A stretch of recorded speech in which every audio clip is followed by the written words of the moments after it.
A public program that supports student media across the Sacramento region is at a crossroads now when it comes to funding. Thanks for being with us tonight at 6.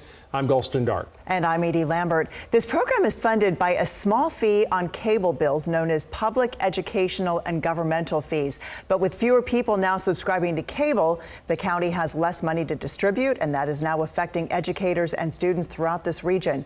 KCRA 3's Denson Cortez went to an Elk Grove school to see the impacts.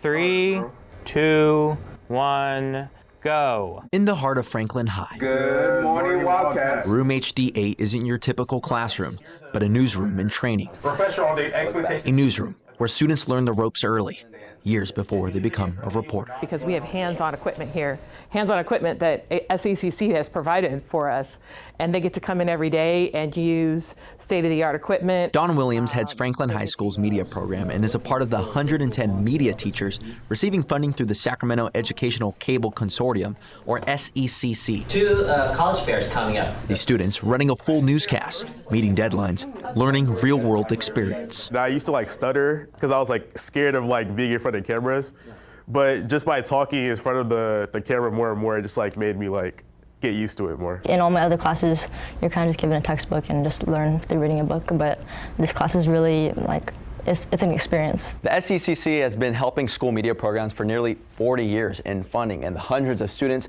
are a product of that. But now it's at a crossroads with funding and the future of how they get that money. SECC gets funds by the Sacramento Metropolitan Cable Television Commission, which allocates county funds based on cable revenue from subscribers.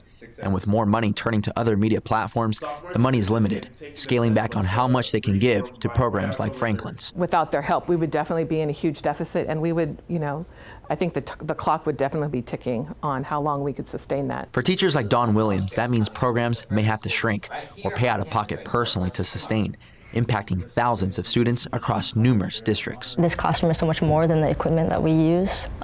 It still plays a big role in how we can operate and the things that we can do. We're learning, we learn some leadership positions in there too by producing and stuff. So we're learning skills that can be used in later in life. I am extremely lucky that I get to share this journey with them, and today has come full circle having you here and seeing how much success you've had since being in high school. And not having those programs and taking that away would not let these kids have that same path that you've had. And that to me is heartbreaking. At the end of the day, I won't remember when I read about Genghis Khan in history class, but I would definitely remember the people that I met in this class and the experience that I was able to do in this class. So. Okay, we're going to the sports desk in 3.